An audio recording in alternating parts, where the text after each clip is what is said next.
गणनायकाय गणदैवताय गणाध्यक्षाय धीमहि गुणशरीराय गुणमण्डिताय गुणेशानाय धीमहि गुणातीताय गुणाधीशाय गुणप्रविष्टाय धीमहि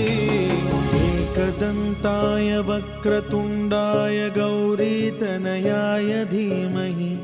गजेशानाय भालचन्द्राय श्रीगणेशाय धीमहि